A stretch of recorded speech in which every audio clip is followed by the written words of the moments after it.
નમસ્કાર વિદ્યાર્થી મિત્રો, ફરી એકવાર સ્વાગત છે.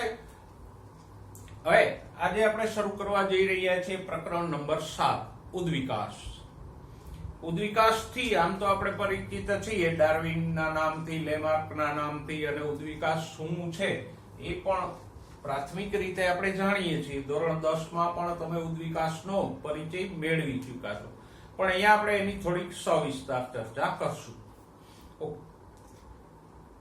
જો આમ તો આપણને ઘણી બધી ગાથાઓ એટલે કે કથાઓ સાંભળવા મળતી હોય કે ભાઈ જીવ કેવી રીતે ઉત્પન્ન થયો, એનું સર્જન કોણે કર્યું, આ તે વગેરે વગેરે, એ બધી. પછી બ્રહ્માંડ કેવી રીતે ઉત્પન્ન થયું, પૃથ્વી કેવી રીતે ઉત્પન્ન થઈ, એ બધી બાબતો વિશે આપણને ઘણી બધી વૈજ્ઞાનિક કથાઓ પણ સાંભળવા મળતી હોય અને કાલ્પનિક કથાઓ પણ સાંભળવા મળતી હોય.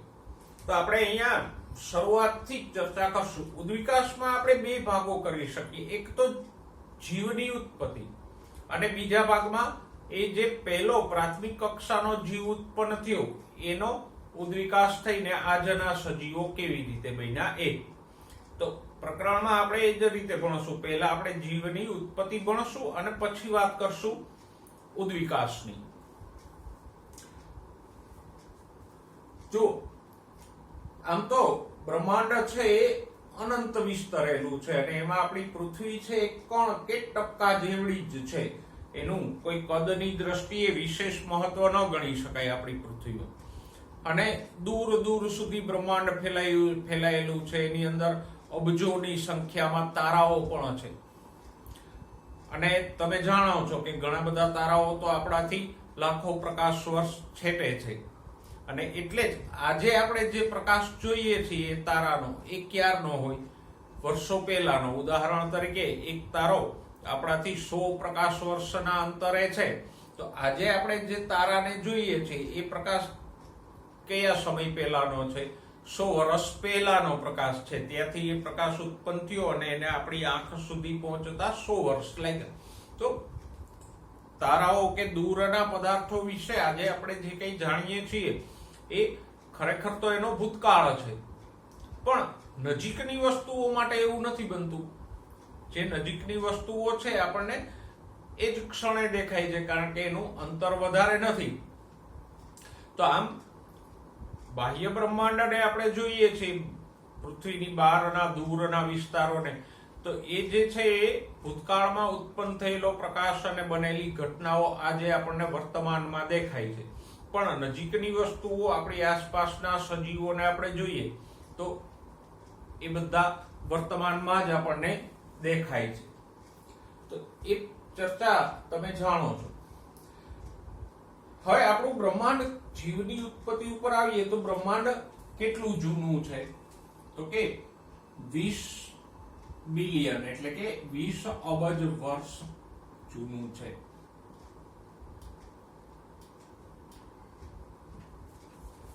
અને આપણે શું કહી શકીએ? બ્રહ્માંડની ઉંમર.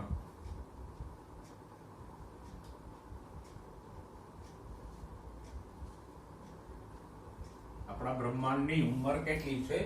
20 બિલિયન વર્ષ પહેલા. અને બ્રહ્માંડમાં અનેકો તારાઓ છે, ગેલેક્સીઓ છે, તારામંડળો છે, નેબ્યુલાસ છે, ઘણું બધું છે. તો બ્રહ્માંડ મોટા પ્રમાણમાં તારાઓ, ગ્રહો અને હવાના વાદળો પણ ધરાવે છે. એમાંની એક આપણી ગેલેક્સી કઈ છે? મિલ્કી વે, અથવા તો જેને આપણે દૂધ ગંગા કહીએ એ.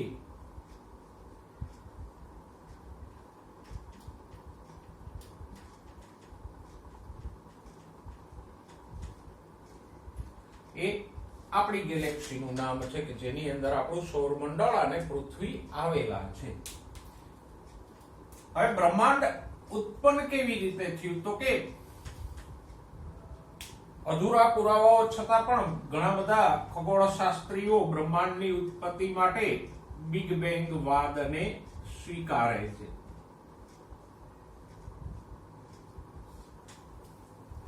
આ બિગ બેંગ વાદ એવું સમજાવે છે, બિગ બેંગ એટલે મોટો ધડાકો કે વિસ્ફોટ. તો એ એવું સમજાવે છે કે કોસ્મિક ઈંડું હતું. આ ઈંડું કઈ મરઘીએ મૂક્યું હતું એ નથી આપણે જાણતા, પણ આવું એક ઉર્જાથી બનેલું કોસ્મિક ઈંડું હતું અને એમાં વિસ્ફોટ થયો. આ વિસ્ફોટને શું કહેવાય? Big bang.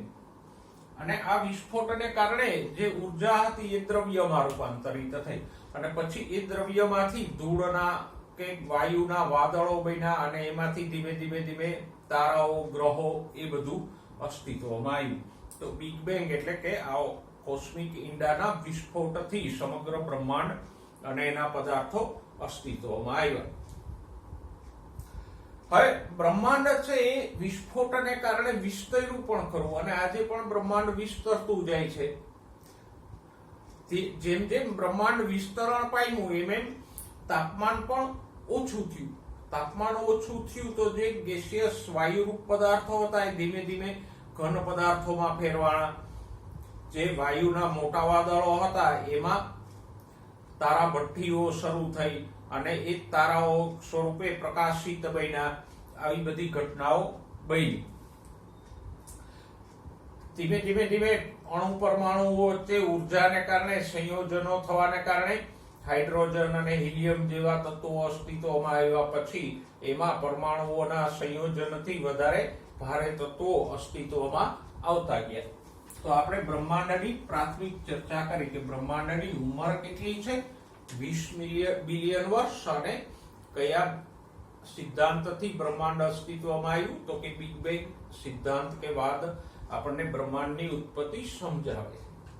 ઓકે, હવે આપણે પૃથ્વી ઉપર આવીએ એટલે કે પૃથ્વીની વાત કરીએ. તો પૃથ્વીની ઉંમર કેટલી છે? તો કે લગભગ 4.5 બિલિયન વર્ષ એટલે કે 4.5 અબજ વર્ષ પહેલા પૃથ્વી અસ્તિત્વમાં આવી. ત્યારે એક વાયુના ગોળા સ્વરૂપે જ હતી. પછી આ વાયુરૂપ પૃથ્વી છે ધીમે ધીમે ધીમે ધીમે ઠંડી પડી અને સાથે સાથે એમાં અણુઓનું વિસ્તરણ પણ થયું પદાર્થોનું. કેવી રીતે? તો કે નિકલ કે આયર્ન એવા જે બધા ભારે પદાર્થો હતા એ મધ્યમાં રહ્યા અને હાઇડ્રોજન, હિલિયમ જેવા હળવા પદાર્થો હતા એ બધા ફરતી બાજુએ ધકેલા. પછી ધીમે ધીમે ધીમે ધીમે પૃથ્વી જેમ જેમ ઠંડી પડી એમ એમ આ ભારે પદાર્થો છે એનો એ ઠરી અને ઘન પોપડામાં ફેરવાઈ ગયા. તો પૃથ્વીની એક નક્કર સપાટી બની. અંદર તો આજે પણ લાવા જ છે અને બહાર જે હળવા પદાર્થો હતા એ વાતાવરણ સ્વરૂપે રહ્યા. તો આમ એક પૃથ્વીનું જે ભૌતિક સ્વરૂપ છે એ અસ્તિત્વમાં આવ્યું કે એક નક્કર સપાટી હોય અને ફરતી બાજુએ વાતાવરણ હોય. પણ આ પૃથ્વીને ઠંડી પડતા લાખો કે કરોડો વર્ષ લાગ્યા. ઓકે, ધીમે ધીમે ધીમે ધીમે ધીમે કરતા પૃથ્વી ઉપર અલગ અલગ તત્વો સંયોજનો ઉત્પન્ન થયા. પૃથ્વીમાં શરૂઆતમાં જે કઈ પદાર્થો હતા એ તત્વ સ્વરૂપના હતા, જેમ કે હાઇડ્રોજન, ઓક્સિજન, કાર્બન, નાઇટ્રોજન, આ બધા વાતાવરણમાં હતા. પછી સમય જતા આ બધા તત્વો વચ્ચે સંયોજનો બન્યા. એટલે શું બન્યું? તો કે કાર્બન ઓક્સિજન સંયોજાણા તો CO2 બન્યો, કાર્બન હાઇડ્રોજન સંયોજાણા તો મિથેન બન્યો, નાઇટ્રોજન હાઇડ્રોજન સંયોજાણા તો એમોનિયા બન્યો. તો આમ CO2, મિથેન, એમોનિયા બન્યો. સાથે સાથે હાઇડ્રોજન ઓક્સિજનના સંયોજનથી સૌથી મહત્વનું એવું પાણી પણ બન્યું. તો આદિ પૃથ્વી ઉપર આ જે તત્વરૂપ પદાર્થો હતા એ ધીમે ધીમે પ્રાથમિક સંયોજનોમાં ફેરવાના. હવે શરૂઆતમાં વાતાવરણમાં ઓઝોન નહોતો. એટલે શું થતું હતું? તો કે અલ્ટ્રાવાયોલેટ કિરણો પૃથ્વીની સપાટી ઉપર પહોંચતા હતા.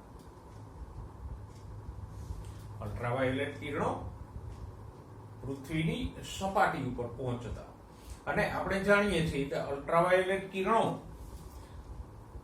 કોઈ પણ અણુ ઉપર પડે તો એનું વિઘટન કરી નાખે. તો પાણીનું વિઘટન પણ એ હાઇડ્રોજન અને ઓક્સિજનમાં કરતા રહેતા, અને પછી આ હાઇડ્રોજન છે એ બીજા અણુઓ સાથે સંયોજાતો.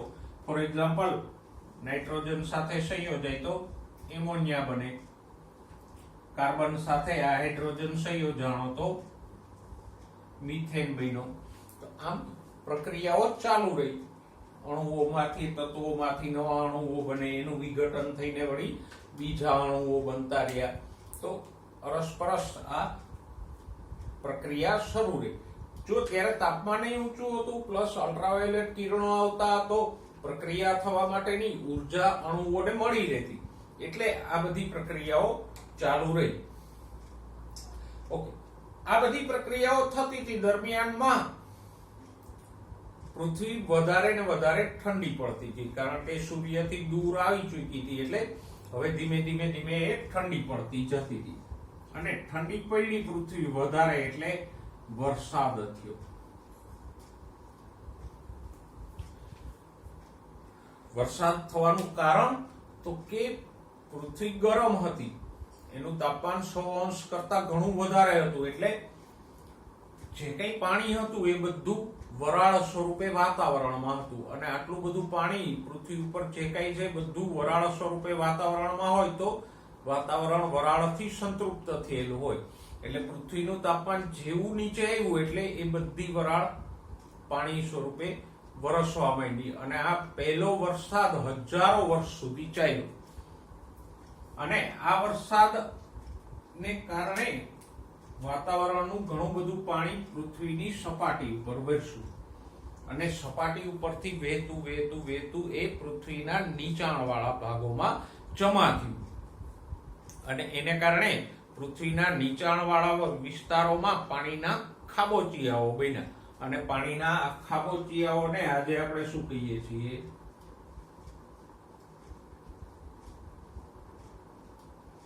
મહાસાગરો. તો આમ પૃથ્વી ઉપર CO2, મિથેન, એમોનિયા, પાણી જેવા સંયોજનો બન્યા. પછી પૃથ્વી ઠંડી પડી એટલે એક લાંબા ગાળાનો વરસાદ થયો, અને એને કારણે મહાસાગરોનું નિર્માણ થયું.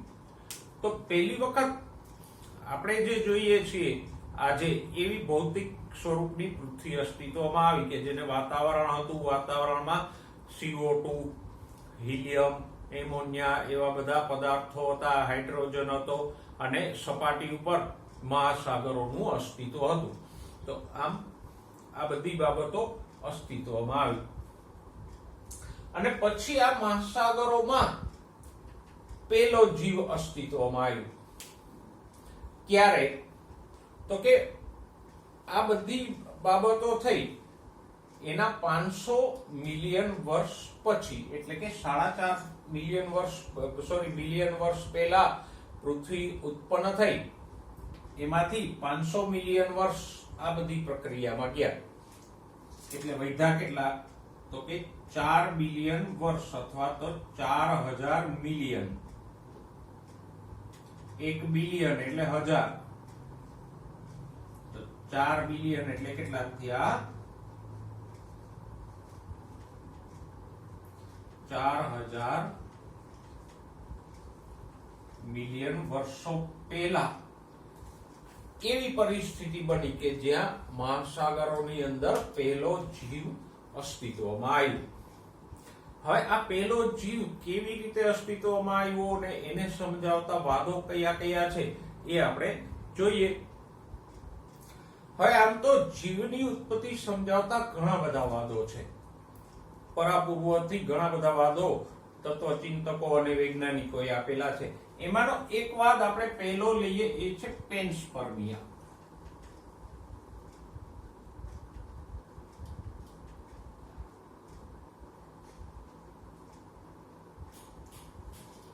પેન્સપર્મિયા એવું સમજાવે છે કે જીવન પૃથ્વી ઉપર ઉત્પન્ન નથી થયું, પણ બહારથી, એટલે કે બાહ્ય અવકાશના કોઈ બીજા ગ્રહ કે ગોળા ઉપરથી જીવન પૃથ્વી ઉપર આવ્યું છે.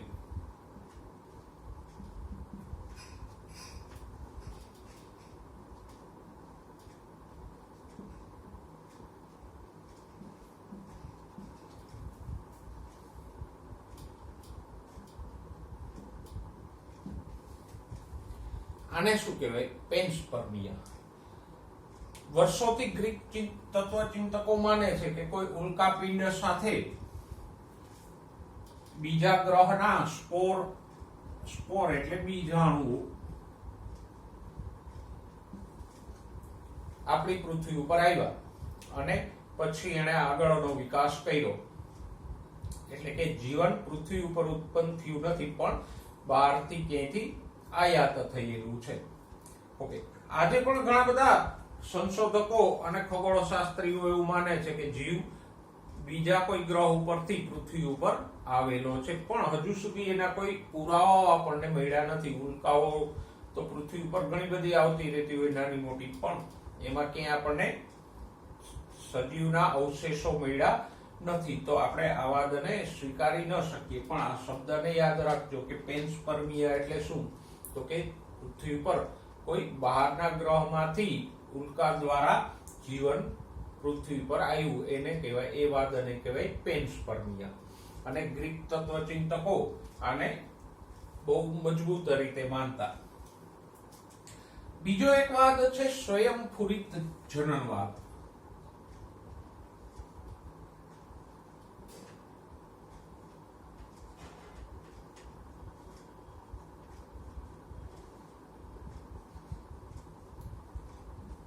એને અજીવ જનનવાદ પણ કહેવાય.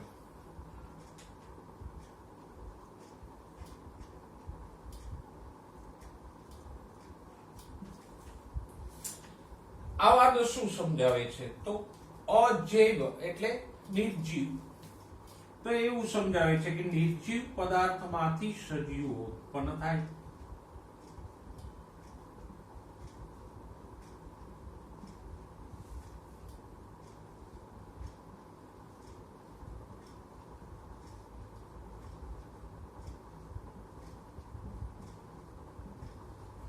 આ માન્યતા બહુ વર્ષો સુધી ચાલી કે નિર્જીવ પદાર્થોમાંથી સજીવો ઉત્પન્ન થાય છે. અને આવું માનવા પાછળનું કારણ શું હતું? તો કે ત્યારના લોકો જોતા કે ઘણા બધા એવા નિર્જીવ પદાર્થો છે, એમાંથી સમયાંતરે સજીવો ઉત્પન્ન થાય. દાખલા તરીકે સૂકી માટી હોય કે જમીન હોય તો વરસાદ પડે એટલે એમાંથી છોડ ઉત્પન્ન થાય, અળસિયાઓ નીકળી આવે. પછી છાણ કે માંસ જેવા પદાર્થો હોય તો એમાંથી કીડાઓ ઉત્પન્ન થાય છે. તો એ લોકો એવું માની લેતા કે આ જે કઈ છોડ, અળસિયા કે કીડાઓ ઉત્પન્ન થાય છે શેમાંથી ઉત્પન્ન થયું? માટી કે માંસ કે છાણમાં જે નિર્જીવ તત્વો હતા એમાંથી આ સજીવો પેદા થયા. કારણ તો કે ત્યારે એ નહોતા જાણતા કે માટીમાં આ સજીવોના બીજ કે ઈંડાઓ પડેલા છે, એવું જ્ઞાન એને હતું નહીં. એટલે એવું માની લેતા કે માટી, માંસ કે છાણમાંથી આમ નવા સજીવો ઉત્પન્ન થાય છે. તો આવા માટી કે માંસ કે છાણ જેવા અજીવ પદાર્થોમાંથી સજીવ ઉત્પન્ન થાય માટે આ વાદને શું કીધો? અજૈવ જનનવાદ અથવા સ્વયંસ્ફુરિત, પોતાની મેળે માટીમાંથી ઉત્પન્ન થાય એ. પછી એક માણસ આવ્યો, લુઈ પાસ્ચર.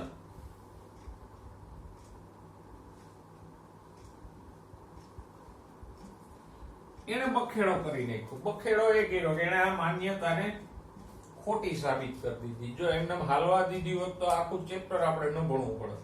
પણ આ લુઈ પાસ્ચરે ડખો કરી નાખ્યો અને આ માન્યતાને ખોટી પાડી નાખી.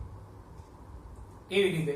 તો કે એને ફ્લાસ્કની અંદર એક જંતુરહિત ફ્લાસ્કમાં મરેલી યીસ્ટ મૂકી અથવા તો છાણ મૂક્યું અને પછી એ ફ્લાસ્કને બંધ કરી દીધી. તો એમાંથી કોઈ સજીવ ઉત્પન્ન ન થયું. બીજી એક ફ્લાસ્કમાં એને મરેલી યીસ્ટ નાખી પણ એને ખુલ્લી રાખી. તો સ્વાભાવિક છે વાતાવરણમાંથી એમાં ફૂગના બીજાણુઓ, પછી બીજા માખીઓ વગેરેના ઈંડાઓ એ બધું મુકાવાનું.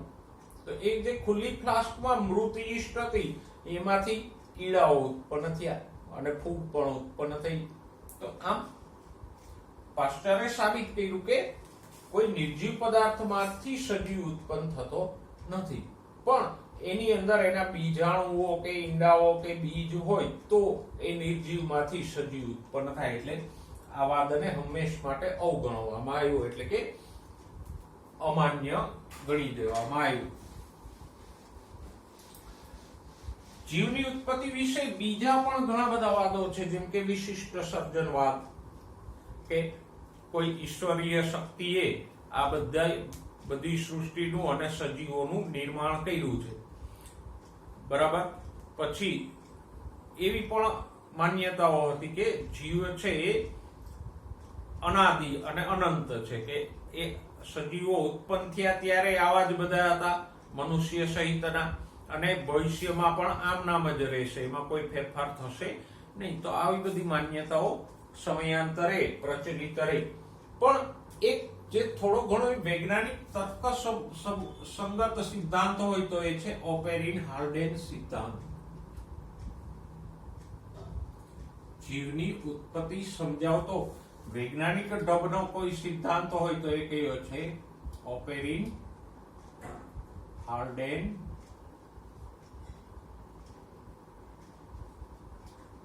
સિદ્ધાંત.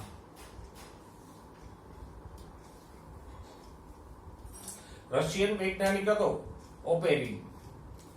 એને અને હાલ્ડેને બંને સ્વતંત્ર રીતે એવું સમજાયું કે જે પ્રાથમિક કક્ષાના સંયોજનો હતા, જેમ કે હમણાં આપણે અહીંયા લખ્યા હતા, દાખલા તરીકે કયા હતા, તો કે મિથેન, એમોનિયા, પાણી, CO2, આમાં પ્રક્રિયાઓ થઈ અને ધીમે ધીમે કરતા મોટા અણુઓ બન્યા. કેવા? તો કે RNA બન્યો, પછી શર્કરાઓ બની, પ્રોટીનો બન્યા, અને પછી આ મોટા અણુઓ ભેગા થઈ અને પહેલો જીવ બનાવ્યો. એવું આ ઓપેરિન અને હાલ્ડેને સવિસ્તાર સમજાયું. અને એ જે વર્ણન છે, સમજ છે, એકદમ તર્કબદ્ધ અને વૈજ્ઞાનિક ઢબની છે. એટલે આજે આપણે એને સ્વીકારીએ પણ છીએ, કારણ કે એનાથી વિશેષ કોઈ વાદ આપણી પાસે છે નહીં. અને આ ઓપેરિન હાલ્ડેને જે સમજાયું કે નાના અણુઓમાંથી મોટા અણુઓ બન્યા, તો એમાં કોણ ભાગ ભજવતું હતું? તો કે ઉર્જા તરીકે આપણે ભણી ગયા કે ત્યારે ઊંચું તાપમાન હતું, અલ્ટ્રાવાયોલેટ કિરણો આવતા હતા, પછી વરસાદ પડ્યો તો પુષ્કળ વરસાદ પડતો હતો એટલે વીજળીના ચમકારાઓ થતા હતા, પૃથ્વીનો પોપડો હજુ પાતળો હતો એટલે ઠેર ઠેર જ્વાળામુખી ફાટતા હતા. તો આમ પૃથ્વીનું તાપમાન, જ્વાળામુખીઓ, અલ્ટ્રાવાયોલેટ કિરણો અને વીજળી જેવા સ્ત્રોતોમાંથી આ રાસાયણિક પ્રક્રિયા થવા માટે ઉર્જા મળતી રહેતી, અને અણુઓમાંથી નવા નવા રૂપાંતરણો થઈ અને RNA, પ્રોટીન, શર્કરા જેવા મોટા અણુઓ અસ્તિત્વમાં આવ્યા. હવે ઓપેરિન હાલ્ડેને આ સમજાયું તો સરસ રીતે, પણ એને કોઈ પ્રાયોગિક સમર્થન પણ જોઈએ કે ના જોઈએ? તો એ સમર્થન કોણે આપ્યું? ઓપેરિન હાલ્ડેન સિદ્ધાંતનો પ્રાયોગિક પુરાવો કોણે આપ્યો? યુરી અને મિલરે. અહીંયા જો પુસ્તકમાં તમને ખાલી ઓપેરિનનું અને મિલરનું જ નામ આપ્યું છે, આ બંનેના નામ આપ્યા નથી, પણ એ સામાન્ય ઓપેરિન હાલ્ડેન સિદ્ધાંત અને યુરી મિલરના પ્રયોગ તરીકે ઓળખાય. જો યુરી મિલરે કેવી રીતે પ્રયોગ કર્યો? આકૃતિમાં આપણે જોઈ શકીએ કે યુરી મિલરે એક કાચનું સાધન બનાવ્યું. એમાં આ તરફ તમે જોઈ શકો નીચે એક ફ્લાસ્ક જેવો પોળો ભાગ છે અને એની અંદર પાણી ભરેલું છે અને એને ગરમ કરવામાં આવે. પછી એ ગરમ થયેલા પાણીની વરાળ ઉપર થઈ અને પેલી બાજુ એક મોટા ગોળા જેવા પાત્રની અંદર જાય છે. એ ગોળા જેવા પાત્રને શું કહેવાય? Reaction chamber. અને એ રિએક્શન ચેમ્બરનો ગોળો છે એની અંદર બે ઇલેક્ટ્રોડ્સ રાખેલા છે, અને બે ઇલેક્ટ્રોડ્સ આમ નજીક છે એટલે બંને વચ્ચે સ્પાર્ક કે વીજળીના તણખાઓ થઈ શકે. અને એ રિએક્શન ચેમ્બરમાં એને શું ભર્યું છે? તો કે CO2, એમોનિયા, મિથેન એવા બધા પદાર્થો એને ભર્યા. ઓકે, હવે જો આ બાજુ જે ફ્લાસ્કની અંદર પાણી છે એને ગરમ કરવામાં આવે તો એ પાણીની વરાળ ક્યાં જાય? પેલી રિએક્શન ચેમ્બરમાં જશે કે જેની અંદર CO2, મિથેન, એમોનિયા એવા બધા પદાર્થો છે અને પાણી ઉમેરાણું એમાં.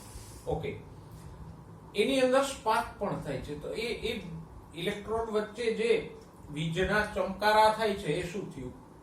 જે આદિ પૃથ્વીમાં વીજળીના ચમકારા કે થતા તો એ જે રિએક્શન ચેમ્બરનો ગોળો છે એની અંદર એક આદિ પૃથ્વી જેવું વાતાવરણ બન્યું. આપણે 2 વખત જોયું કે આદિ પૃથ્વીના વાતાવરણમાં શું હતું? CO2, પાણીની વરાળ, મિથેન, એમોનિયા હતું. સાથે સાથે વીજળીના ચમકારા થતા, અલ્ટ્રાવાયોલેટ કિરણો આવતા. તો એવું જ બધું પેલી રિએક્શન ચેમ્બરમાં સર્જાણું. આવી રીતે એને પ્રયોગને ઘણા સમય સુધી શરૂ રાખ્યો, ઘણા દિવસો સુધી. અને બને શું? તો કે જો રિએક્શન ચેમ્બરમાંથી જે કઈ વરાળ નીચે આવશે એ પેલા કન્ડેન્સરમાંથી પસાર થશે. હવે કન્ડેન્સર માંથી ઠંડુ પાણી પસાર થતું એટલે એમાંથી જે વરાળ પસાર થાય એ ઠંડી પડી અને નીચે જે યુ આકારનો પાસ છે એમાં પ્રવાહી સ્વરૂપે જમા થઈ જશે. સાથે સાથે રિએક્શન ચેમ્બરમાં જે કઈ અણુઓ બન્યા હશે એ પણ નીચે જે યુ આકારનો પાસ છે એની અંદર જમા થઈ જશે. તો આમ યુરી અને મિલરના પ્રયોગમાં એક આદિ પૃથ્વી જેવું વાતાવરણ એને નિર્માણ કર્યું અને એ જ પ્રમાણેની પ્રક્રિયાઓ એને એમાં કરી. તો લગભગ 2 અઠવાડિયાના અંતે યુરી અને મિલરે જે યુ આકારના પાસમાં પ્રવાહી ભેગું થયું એનું એનાલિસિસ કર્યું. તો એ પાસના પ્રવાહીમાં એને શું મળ્યું? તો કે એક તો શર્કરાઓ મળી, કાર્બોદિત. પછી નાઇટ્રોજન બેઝ મળ્યા. નાઇટ્રોજન બેઝ આપણે 5 પ્રકારના જાણીએ છીએ: એડિનિન, ગ્વાનિન, થાઇમિન, સાઇટોસિન વગેરે. પછી ઘણા એમિનો એસિડ્સ મળ્યા.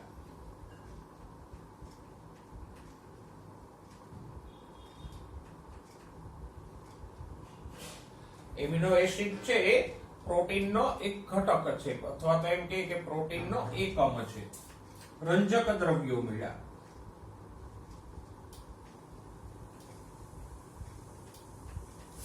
અને ચરબી મળી એવું લખ્યું છે, પણ ચરબી આપણે ન કહી શકીએ. ચરબીનો એકમ સ્વરૂપનો જે ફેટી એસિડ નામનો અણુ છે એ મળ્યો. તો એને કયા કયા પદાર્થો મળ્યા? શર્કરા, નાઇટ્રોજન બેઝિસ, એમિનો એસિડ, રંજક દ્રવ્યો અને ચરબી કે ફેટી એસિડ એ પ્રવાહીમાંથી મળ્યા. ઓકે, તો હવે એટલું સાબિત થઈ ગયું કે ઓપેરિન અને હાલ્ડેને જે રીતે સમજાવ્યું છે કે પૃથ્વી ઉપર ધીમે ધીમે નાના અણુઓમાંથી મોટા અણુઓ બન્યા, એવું બની શકે. એનો પ્રાયોગિક પુરાવો યુરી અને મિલરે આપ્યો. ભલે એનાથી આગળ હજુ આ અણુઓમાંથી કોષ કેવી રીતે બને કે સજીવ કેવી રીતે બને એ આપણે લેબોરેટરીમાં સાબિત નથી કરી શક્યા. સાથે સાથે બીજી વસ્તુ એ પણ છે કે ઘણી બધી ઉલ્કાઓ ઉપર પણ આવા કાર્બનિક પદાર્થો મળી આવ્યા છે. ઘણા ધૂમકેતુઓમાં પણ આવા કાર્બનિક દ્રવ્યો પુષ્કળ પ્રમાણમાં મળી આવ્યા. તો ત્યાં પણ કદાચ આવી પ્રક્રિયાઓ થઈ હશે જેવી પૃથ્વી ઉપર થઈ અને આવા કાર્બનિક પદાર્થો ત્યાં બન્યા છે. પૃથ્વીનું વાતાવરણ છે એ ઓક્સિડાઇઝિંગ છે, એટલે આવા પદાર્થો કુદરતી રીતે રહેતા નથી, એનું વિઘટન થઈ જાય. પણ ધૂમકેતુઓ વગેરેમાં જ્યાં રિડ્યુસિંગ એટમોસ્ફિયર હોય ત્યાં એ જળવાઈ પણ રહે. તો ધૂમકેતુઓમાં મળી આવતા પદાર્થો અને યુરી મિલરના પ્રયોગમાં મળેલા અણુઓના કારણે આપણે કહી શકીએ કે ઓપેરિન હાલ્ડેને સમજાવ્યું છે એવી રીતે સજીવ માટે જરૂરી કાર્બનિક અણુઓ બની શકે અને એમાંથી ભેગા થઈ અને ધીમે ધીમે કરતા સજીવ પણ બની શકે. ભલે ઓપેરિન હાલ્ડેન નો સિદ્ધાંત હજુ આપણે પ્રાયોગિક રીતે આનાથી આગળ જીવની ઉત્પત્તિ સુધી સાબિત નથી કરી શક્યા, પણ અધૂરા પુરાવાઓ છતાંય આપણે એ વૈજ્ઞાનિક ઢબનો વાદ છે એટલે આજે એને સ્વીકાર્ય રાખીએ છીએ. જો હવે અહીંયા આપણે એ નથી જાણતા કે સૌથી પહેલો બીજકોષ કેવી રીતે ઉદ્ભવ્યો. જો પુસ્તકમાં તમને વાક્ય આપ્યું છે કે સૌપ્રથમ સ્વયં જનન પામી શકે, સ્વયં વિભાજન પામી શકે અને ચયાપચયની પ્રક્રિયાઓ દર્શાવી શકે એવો સૌપ્રથમ કોષ કેવી રીતે ઉત્પન્ન થયો. જો કોષ કે સજીવ કોને કહેવાય તો કે એના માટે મુખ્ય 2 લક્ષણો છે. એક તો એ કેવો હોવો જોઈએ? સ્વયં વિભાજન પામી અને પોતાના જેવો નવો કોષ ઉત્પન્ન કરે એવો હોવો જોઈએ. અને બીજું તો કે ચયાપચયની ક્રિયાઓ દર્શાવતો હોવો જોઈએ.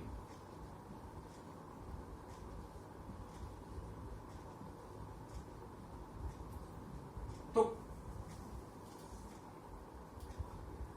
આવો કોઈ પદાર્થ બને તો એને આપણે કોષ ગણી શકીએ.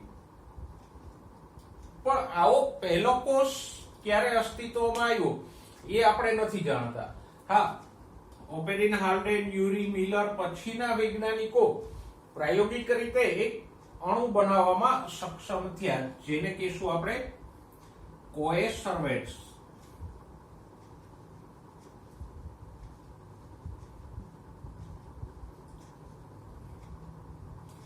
આ કોએ સર્વેટ્સ ને આપણે અકોષીય જીવ કહી શકીએ, કારણ કે કોષ નહોતો. કોષ શા માટે નહોતો? તો કે ચયાપચય દર્શાવતો નથી.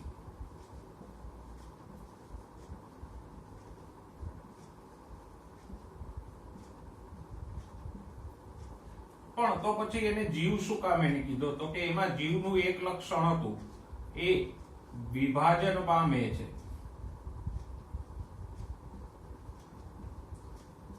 અને આસપાસના પર્યાવરણમાં ઓગળી નથી જતો. તો આવા કોઈ સર્વેટ્સ બન્યા. અહીંયા સુધીનું આપણે પ્રાયોગિક રીતે સાબિત કરી શક્યા. પણ કોઈ સર્વેટ્સ માંથી આવો ચયાપચય દર્શાવતો, સ્વયં વિભાજન પામતો, ડીએનએ ના તંત્ર વાળો પહેલો કોષ કેવી રીતે બન્યો એ જાણતા નથી. આ કોઈ સર્વેટ્સમાં મુખ્યત્વે શું હતું? તો કે આરએનએ, પ્રોટીન્સ, પોલિસેકેરાઇડ એ બધું એ ધરાવતો હતો. શું ધરાવતો હતો કોઈ સર્વેટ્સ? તો કે આરએનએ, પ્રોટીન્સ, પોલિસેકેરાઇડ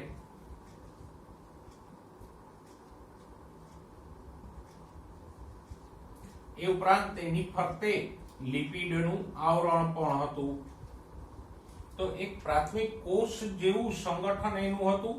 એ વિભાજન પણ પામતો હતો, પણ એમાં ડીએનએ નું આનુવાંશિક તંત્ર નહોતું અને ચયાપચયની ક્રિયાઓ નહોતો દર્શાવતો. એટલે આને આપણે કોષ કે સજીવ ગણી શકીએ નહીં.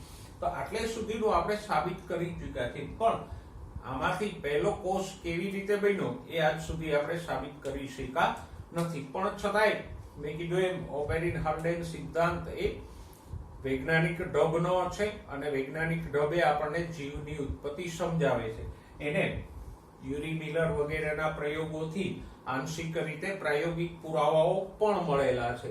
એટલે આજે આપણે એને સ્વીકારીએ છીએ. ભવિષ્યમાં કદાચ આગળ સાબિત થાય અને પ્રયોગશાળામાં આપણે કોષ બનાવી શકીએ, અથવા તો કોઈ નવો વૈજ્ઞાનિક વધારે સારો અને વધારે પુરાવા વાળો જીવની ઉત્પત્તિ સમજાવતો સિદ્ધાંત આપે તો જોઈશું. હવે જોઈએ નવો મુદ્દો, જીવંત સ્વરૂપોનો ઉદ્વિકાસ. એક વાત પેલું તો એ કે જીવંત સ્વરૂપો એટલે શું થાય? સજીવો. તો સજીવોનો ઉદ્વિકાસ સમજાવતો એક વાદ. કયો વાદ? તો કે આપણો બહુ જૂનો અને જાણીતો ડાર્વિન અંકલનો વાદ.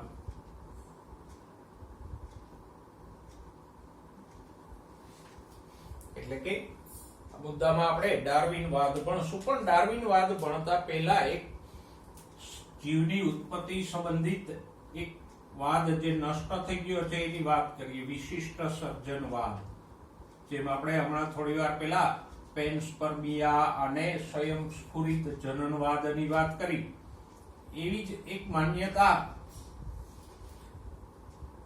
વર્ષો પહેલા પ્રચલિત હતી કે જે મુખ્યત્વે બાઇબલ જેવા ધર્મ ગ્રંથો આધારિત હતી.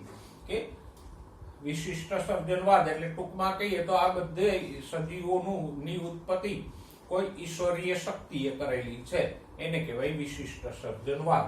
એમાં મુખ્ય 3 શક્યતાઓ હતી. એક તો પૃથ્વી અને સજીવો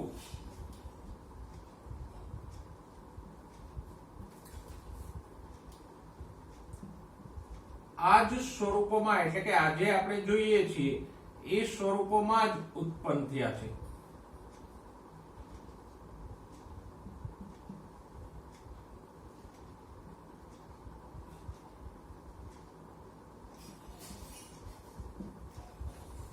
બીજી બાબત એમાં એ છે કે પૃથ્વી અને સજીવો અને પૃથ્વી ઉપરની જૈવ વિવિધતા અનંતકાળ સુધી આવા જ રહેશે, એમાં કોઈ ફેરફાર થશે નહીં. ટૂંકમાં કહીએ તો ઉત્પત્તિથી લઈ અને અંત સુધી પૃથ્વી અને સજીવો આમનામ રહેશે. અને ત્રીજી શક્યતા એ છે કે પૃથ્વી કેટલી જૂની છે? 4000 વર્ષ જૂની છે. આવી ત્રણ માન્યતાઓ આ વિશિષ્ટ સર્જનવાદમાં હતી. અને લોકો આ બાઇબલની માન્યતાઓને પૂર્ણ શ્રદ્ધાથી માનતા પણ ખરા. પણ એમાં પેલા લુઈ પાસ્ટરની જેમ એક માણસ આવ્યો વચ્ચે. કોણ? Charles Darwin. ચાર્લ્સ ડાર્વિને HMS બીગલ નામના જહાજ ઉપર મુસાફરી કરી. કયા જહાજ ઉપર? બીગલ નામના જહાજ ઉપર. શા માટે મુસાફરી કરી? તો કે 19મી સદીમાં જે કઈ આવા શોધખોળ કરનારા જહાજો જતા તો એની ઉપર સાથે સાથે કોઈ જીવ વિજ્ઞાનીને પણ લઈ જવામાં આવતા, એકાદાને, કે કોઈ નવો પ્રદેશ શોધાય તો ત્યાં આ જીવ વિજ્ઞાની ત્યાંના સજીવોનો અભ્યાસ કરી શકે. એટલા માટે તો ડાર્વિન પણ આવા બીગલ નામના એક ખોજી જહાજ સાથે જીવ વિજ્ઞાની તરીકે ગયો. એણે ઘણા બધા પ્રદેશોની મુસાફરી કરી અને એમાં ખાસ કરીને ગેલાપાગોસ જેવા ટાપુઓ ઉપર ડાર્વિને ઘણો સમય ગાળ્યો. અને પોતાની આ મુસાફરી દરમિયાન ડાર્વિને જે કઈ વિસ્તારોની મુલાકાત લીધી ત્યાંના સજીવોનું એણે અવલોકનો કર્યા અને એના તારણો નોંધ્યા. અને એ તારણોના આધારે એણે ડાર્વિનવાદ આપ્યો. ડાર્વિનવાદ એટલે શું? તો કે origin of species by means of natural selection. ગુજરાતીમાં કહીએ તો નૈસર્ગિક પસંદગીથી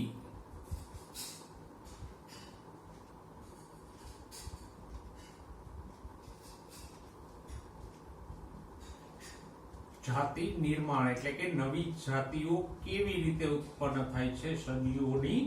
તો કે નૈસર્ગિક પસંદગી નામની પ્રક્રિયા દ્વારા. અને ડાર્વિને પોતાના વાદમાં બે અગત્યની બાબતો ટાંકી. એક તો શું છે? યોગ્યતમની ચિરંજીવિતા.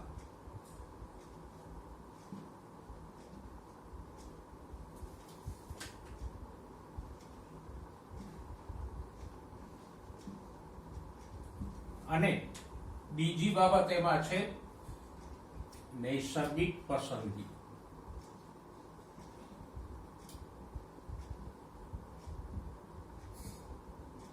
આ બે બાબતોને આપણે જરા સમજીએ કે યોગ્યતમની ચિરંજીવિતા અથવા નૈસર્ગિક કે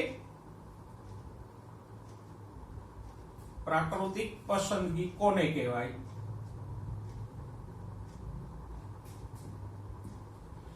તો કે ડાર્વિને એવું સમજાયું કે ઘણા બધા સજીવો હોય તો જીવ સ્વરૂપો એટલે સજીવની જાતિઓ એ ક્રમશઃ ઉદ્વિકાસ પામેલા છે. કે આવા નવા ઉત્પન્ન થયા પણ ધીમે ધીમે એનો વિકાસ થઈ અને ક્રમશઃ આજના સજીવો અસ્તિત્વમાં આવ્યા. એટલે પેલો વિશિષ્ટ સર્જનવાદની પહેલી શક્યતા છે કે સજીવો આમનેમ જ ઉત્પન્ન થયા અને આવા નવા જ રહેશે, એને ડાર્વિને રદ કરી નાખી. કારણ તો કે ડાર્વિને જોયું કે જુદા જુદા પ્રદેશોના સજીવો એકબીજા સાથે સમાનતા ધરાવે છે. સાથે સાથે એ સજીવો ભૂતકાળમાં લુપ્ત થઈ ગયેલા સજીવો સાથે પણ સમાનતા દર્શાવે છે. તો આમ અલગ અલગ પ્રકારના સજીવોને એકબીજા સાથે સમાનતા કે સંબંધો છે. ભલે 100% સરખા નથી પણ છતાંય એમની વચ્ચે સમાનતા તો છે જ. મતલબ કે એકમાંથી બીજો સજીવ બન્યો હોય તો જ એ બે વચ્ચે કંઈક સમાનતા જોવા મળે.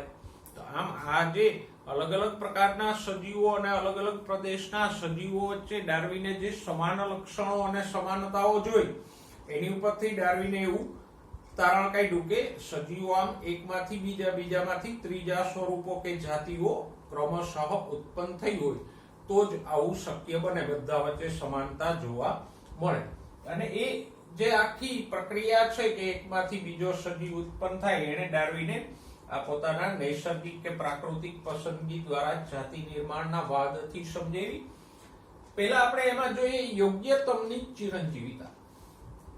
તો ડાર્વિને એવું સમજાયું કે ભાઈ કોઈ વિસ્તારમાં ધારો કે એક જાતિના ઘણા બધા સજીવો છે, તો એમાંના અમુક પ્રાકૃતિક પરિસ્થિતિઓ જેમ કે તાપમાન, ખોરાક, ભૌતિક પરિબળો વગેરેને વધારે અનુકૂળ થઈ શકે છે અને એનો વધુ ફાયદો ઉઠાવી શકે છે. તો એવા સજીવોને ડાર્વિને શું કીધું? યોગ્યતમ, કે જે પર્યાવરણ સાથે વધારે, પરિસ્થિતિ સાથે વધારે અનુકૂળ થઈ શકે અને એનો વધારે લાભ લઈ શકે છે અને આવા સજીવો વધારે જીવે છે, એને શું કીધું? એને યોગ્યતમની ચિરંજીવિતા.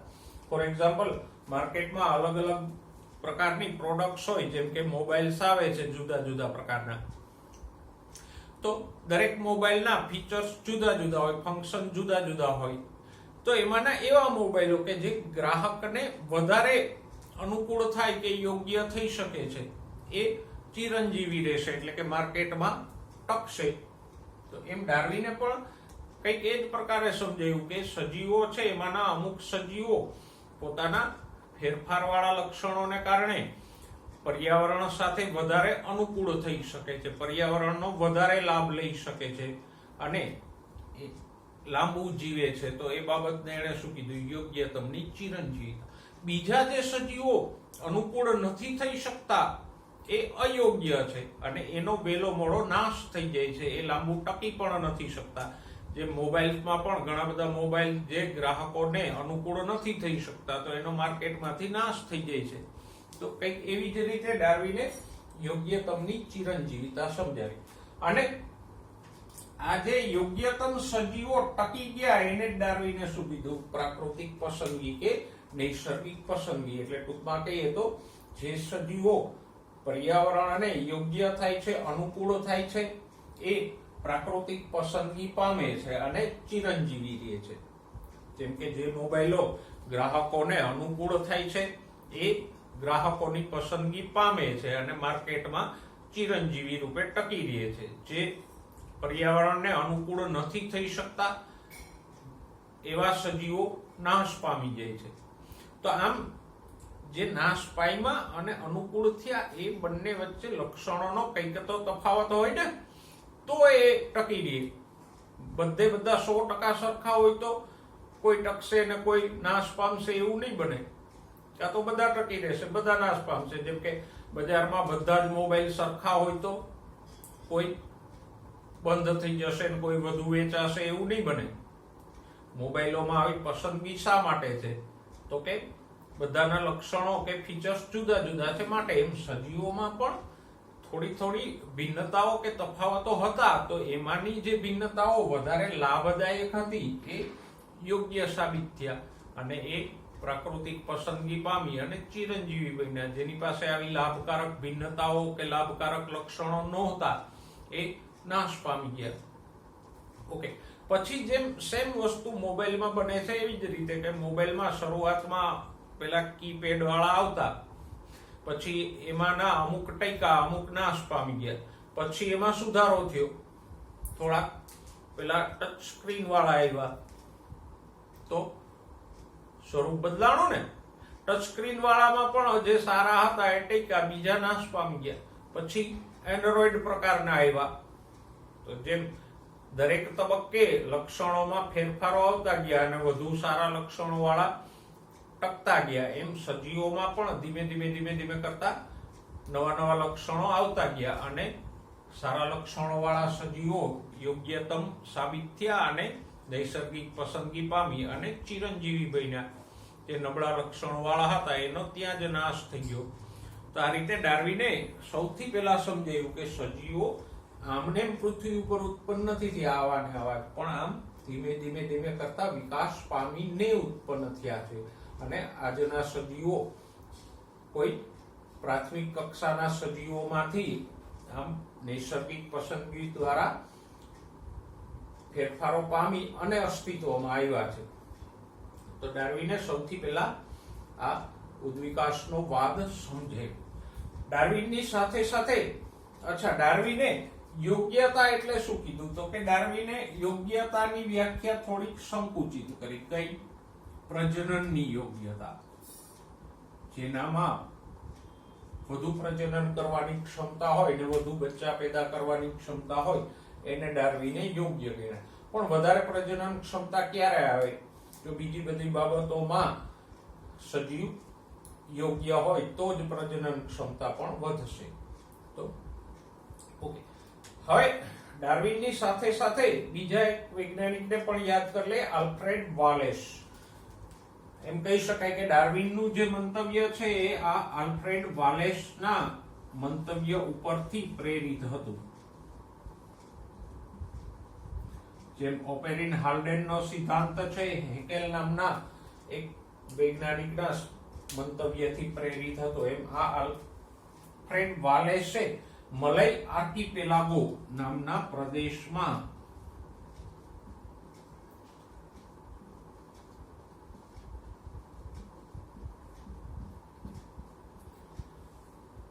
સંશોધનો કર્યા અને એ સંશોધનોના આધારે એને કંઈક આવું જ તારણ આપ્યું જેવું ડાર્વિને આપ્યું છે એવું.